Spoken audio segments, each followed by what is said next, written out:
And I love the process more than the end result. Let's talk about this kid, DK Metcalf. Yeah. You threw for 230 yards tonight. He had 177 of them. Just what makes this connection between you two work? What makes it so special? Well, I'm going to get on him because we could have had even more. Oh, my goodness. We're going to laugh about it. But, you know, I think that the best thing about him, first of all, you know, he keeps God first. You know, the second part is he loves his teammates. You know, he loves the work ethic. You know, the third part is he always wants to do it right. You know, and you know, if we miss something, we're gonna get it in practice right after practice, the beginning of practice, whatever it is. And he's old school in that approach. And guys like Tyler Lockett, you know, he's been special.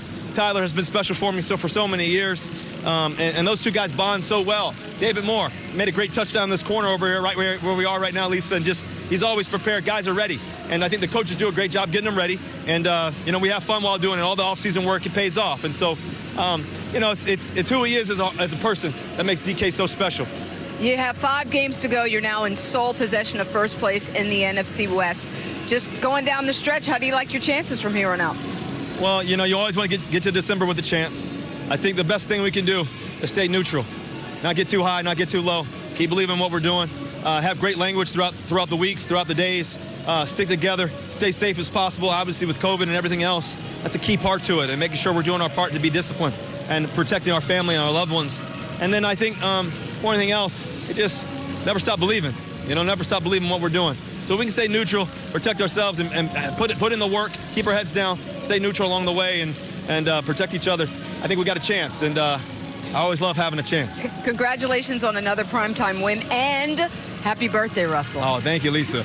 I'm getting younger. 32 looks good on you. Okay. I love you. I love you, family. I love you guys. See you, family. See you. Future win. Sienna. Love you guys. I'm coming home. Go Hawks, baby.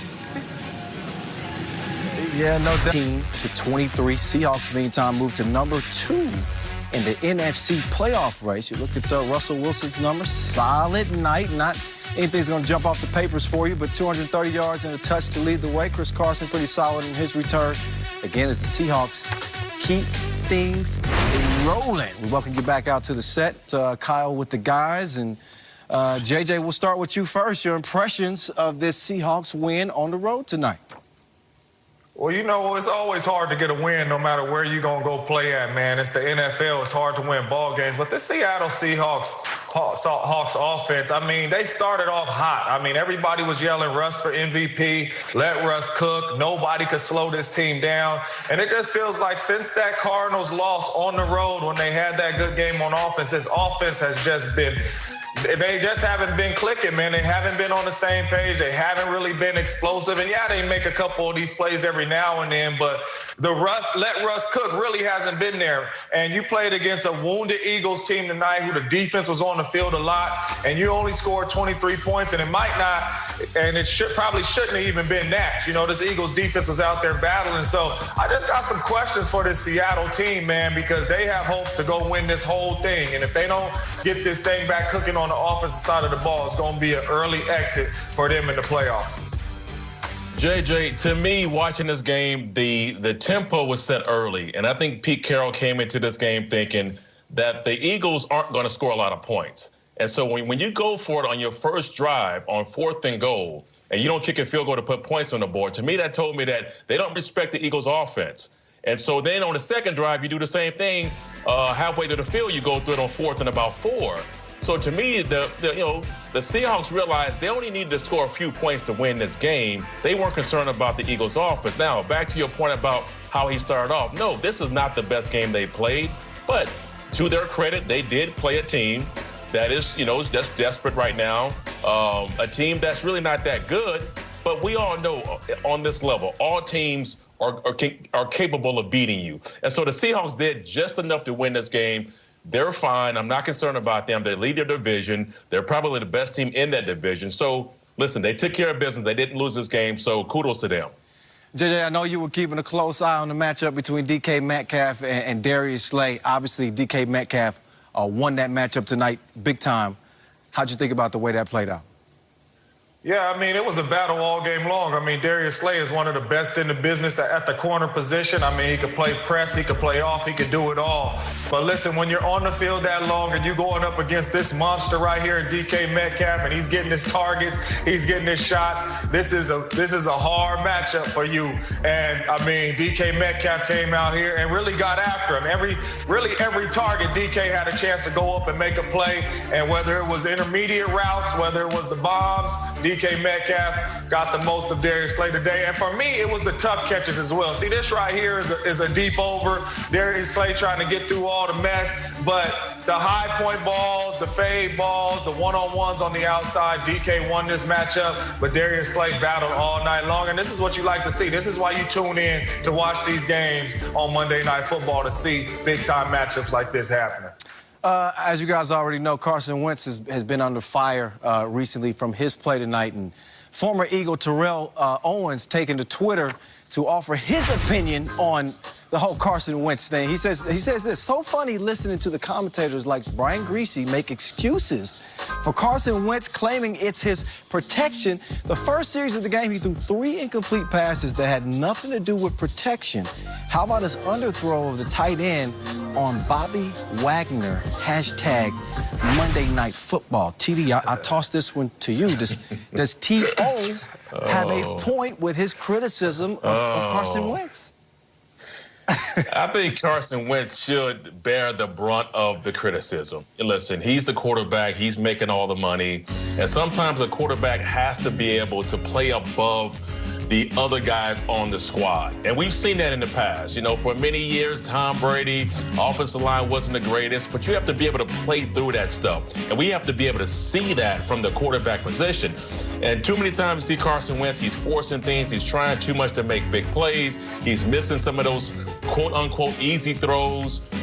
So yeah, he should get the majority of the criticism. But the offensive line has been shuffled every single game. Seems like they're not consistent up front. The receivers aren't helping them out. Miles Sanders dropping passes. You know, Ward. Those guys aren't making these spectacular catches to help the quarterback out. So everybody needs to take responsibility for the way they're playing. But the quarterback sets that position, gets the high praise, gets the high dollars. When they win games, he gets all the credit. So right now, he needs to take the blame. See, you hit it on the nose at the end right there, TD. When they win games, they get all the credit, right? So when they lose them, hey, you got to take all the criticism. And we know, just like when we win games and you go on a win streak, the quarterback's getting all the credit. But in the locker room, the quarterback's always saying, it's my teammate, it's TD, it's JJ making good catches, it's my teammates. But when you're losing, it's us in the locker room saying, hey, Carson, it's not all on you. We got to make some plays for you. But T.O. is right. When you drop back, and you're supposed to be this $100 million quarterback, and you drop back and you have clean pocket, what a superstar quarterback is supposed to do. And if you give him $100 million, you believe that he is that superstar quarterback. When you have clean pockets, no matter who's out there, the quarterback is supposed to make his receivers, O-line, and everybody better. That's a franchise quarterback. That's a $100 million quarterback, and we're not seeing Carson Wentz do that. And I think that's why he's getting so much of the heavy criticism, because he's not making the guys around him better. And when you look at the Aaron Rodgers, or you looked at the Tom Brady's in his career, they made everybody around them better. And Carson is not doing that, and that's why he's getting all the criticism from everybody around the league.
Bye.